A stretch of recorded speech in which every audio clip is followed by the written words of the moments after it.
एक क्वेश्चन हर किसी के जहन में आता है, कैसे एक इफेक्टिव नोट्स बनाया जाए जिससे कि आपको मैक्सिमम आउटपुट मिल पाए, आपको सबसे अधिक प्रोडक्टिविटी उससे मिल पाए। ये क्वेश्चन हर किसी के जहन में होता है।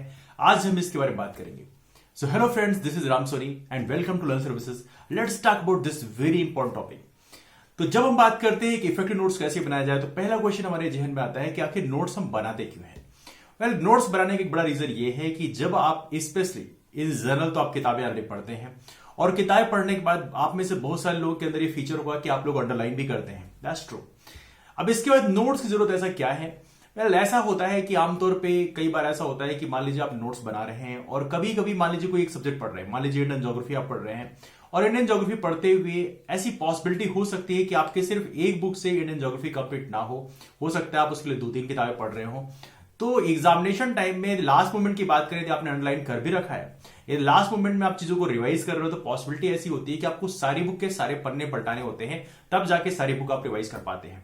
तो यदि आप नोट्स बनाते हैं, एक ऐसा नोट्स बनाते हैं जो कि एक छोटा नोट्स होगा, आमतौर पे छोटा नोट्स बनाने को प्रेफर किया जाता है, लेकिन यदि आप नोट्स बनाते हैं तो फायदा ये मिलता है कि आपको एक ही जगह सारी चीजें मिल जाती हैं, तो आपको 3-4 किताबें बार बार नहीं देखनी पड़ती। दूसरी बात, आमतौर पे जब रिवीजन करना होता है तो रिवीजन आपको बहुत फास्ट करना होता है। ऐसी पॉसिबिलिटी होती है कि मान लीजिए आप पढ़ाई कर रहे हो और पढ़ाई करते वक्त टॉपिक तुरंत खत्म नहीं हुआ, जल्दी खत्म नहीं हुआ। मान लीजिए आपने इंडियन ज्योग्राफी का पोर्शन रिवाइज करना स्टार्ट किया है और इंडियन ज्योग्राफी आपका टाइम पे खत्म नहीं हुआ, तो आपके जहन में आने लगता है कि अरे मेरे को इंडियन हिस्ट्री जो है उसको भी रिवाइज करना है, तो कैसे होगा। तो ये जो पॉइंट होता है तब होता है जब आमतौर पर रिवीजन फास्ट नहीं हो पाता। तो यहां पे सजेस्ट किया जाता है कि आपका जो नोट्स है वो छोटा होना चाहिए, शॉर्ट नोट्स होना चाहिए, या आप कह सकते हैं जो कीवर्ड्स होते हैं उसके हिसाब से नोट्स होना चाहिए। अब चलिए बात करते हैं नोट्स बनाते कैसे हैं।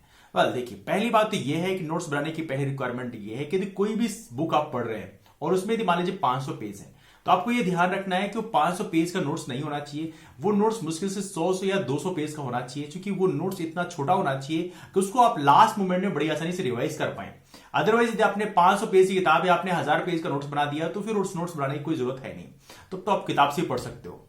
तो इस कंडीशन में मैं आपको सजेस्ट करूंगा कि नोट्स बनाने कैसे हैं। बनाने ऐसे हैं कि मान लीजिए सपोज करिए कोई टॉपिक आप पढ़ रहे हो, अब उस टॉपिक को पढ़ते वक्त ऐसी पॉसिबिलिटी होती है कि सारी चीजें आपको लिखने लायक नहीं होती, आपको सिर्फ एक ऐसा होता है नोट्स अपने खुद के लिए आप बना रहे हो, तो एक ऐसा कीवर्ड्स आप पिक करो या कोई ऐसी लाइन पिक करो जिसको लिखने से या जिसको आपको याद रखने से आपको सारा टॉपिक समझ में आ जाएगा। अब देखिए, पढ़ते वक्त आमतौर पे आपको ये चीजें फीलिंग आती होगी कि कुछ चीजें जो है भूलने वाली होती है, कुछ चीजें जो है आपने एक बार पढ़ लिया तो आपको आइडिया मिल जाती है कि बेसिकली कभी नहीं भूलेगा। तो जो चीजें आपको भूल जाती है वही चीजें आप लिखने की प्रैक्टिस करें। जैसे कि मान लीजिए मैं आपसे पूछता हूं, गवर्नमेंट ऑफ इंडिया एक्ट 1919 की बात करते हैं, तो आपको यदि पता है कि मोंटेगू चेम्सफोर्ड रिफॉर्म है, तो आपको मोंटेगू चेम्सफोर्ड रिफॉर्म लिखने की जरूरत नहीं है। इनकेस आपको भूल जाता है तो आप लिख सकते हैं। इसके अलावा दूसरी बात यह है कि यदि आपसे पूछा जाए कि इसमें डायरकी जो है कौन सी एक्ट के द्वारा लाया गया, तो मोंटेगू चेम्सफोर्ड रिफॉर्म की यदि हम बात करें तो यहां पे डायरकी मतलब द्वैध शासन जो है बेसिकली प्रांतों में ला दिया गया था, तो आप इसको लिख सकते हैं क्योंकि ये पॉइंट आपको भूल सकता है। तो जो पॉइंट आपको भूलने की पॉसिबिलिटी है उसको आप लिखें, और जो पॉइंट आपको बहुत जनरल लग रहे हैं, सुपरफिशियल लग रहे हैं, तो उसको आपको लिखने की जरूरत नहीं है, जिससे आपका नोट्स अपने आप छोटा हो जाएगा। तो आमतौर पर कोशिश करें कि 500 पेज की किताब है तो उसको नोट्स को छोटा करके आप 200 पेज में उसको कंप्लीट करने की कोशिश करें। मान लीजिए आप एनसीईआरटी पढ़ रहे हैं तो एनसीईआरटी 100 पेज की, तो ऐसा मत करिए 100 पेज की एनसीईआरटी है तो आपने 150 पेज की 150 पेज का नोट्स बना डाला। नहीं, डोंट डू दैट थिंग। आपको 100 पेज की एनसीईआरटी है तो 20-25 पेज में 30 पेज में कंप्लीट हो जाना चाहिए। That's kind of requirement. Otherwise आपके नोट्स बनाने का कोई फायदा नहीं है। नोट्स बनाने का जो मेन पर्पज है वो ये है कि आप एग्जामिनेशन टाइम में, एग्जामिनेशन जाने के पहले यदि आप 2-3 दिन 4 दिन में आप रिवाइज करना चाहते हैं तो चीजों को बहुत ही आसानी से रिवाइज कर पाए।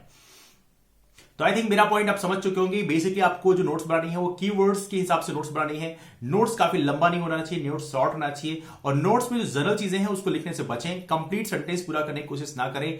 नोट्स कोशिश करें अपने नोट्स में आप ये कर सकते हैं कि ब्लॉक डायग्राम का इस्तेमाल कर सकते हैं, की पॉइंट्स का इस्तेमाल कर सकते हैं। Such kind of things are very effective. तो मेरा सजेशन आप लोगों से यही है कि नोट्स बनाते वक्त इन चीजों को ध्यान रखें, डेफिनेटली आपको इससे बहुत बेनिफिट मिलेगा। और जो भी आपके जेब में क्वेरीज हैं वो डेफिनेटली आप कमेंट करके बताएं। दैट्स ऑल फॉर नाउ, मिलते हैं अगले वीडियो में, तब तक के लिए bye, take care, have a wonderful day ahead. और यदि आप एमबीपीएससी जैसे एग्जाम की तैयारी कर रहे हैं तो आप हमारे टेलीग्राम ग्रुप को फॉलो कर सकते हैं।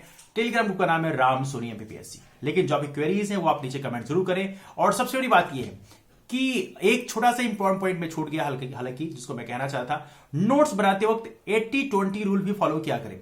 80-20 रूल क्या होता है कि जब किसी पेज में आप लिख रहे होते हो तो नोट्स बनाते वक्त 80% एरिया में ही लिखें, 20% एरिया बाद के लिए छोड़ दें।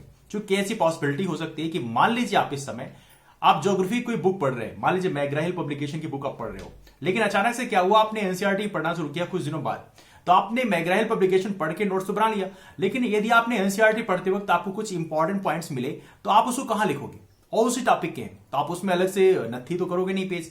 तो यहां पे सजेशन आपके लिए यह है कि 80-20 रूल को फॉलो करें, तो 80% एरिया में लिखें और 20% एरिया को छोड़ दें। वो 20% एरिया बहुत इंपॉर्टेंट होती है, तो जब कोई नई चीज आपको मिलती है तो वो चीज आप वहां पे इंसर्ट कर पाते हो। तो सबसे इंपॉर्टेंट रूल है, इसे आप लोग याद रखें। तो आई होप सो नोट्स बनाने कैसे बनाने हैं, कैसे इफेक्टिव तरीके से नोट्स बनाना है, इसको डेफिनेटली आपको आइडिया मिला होगा।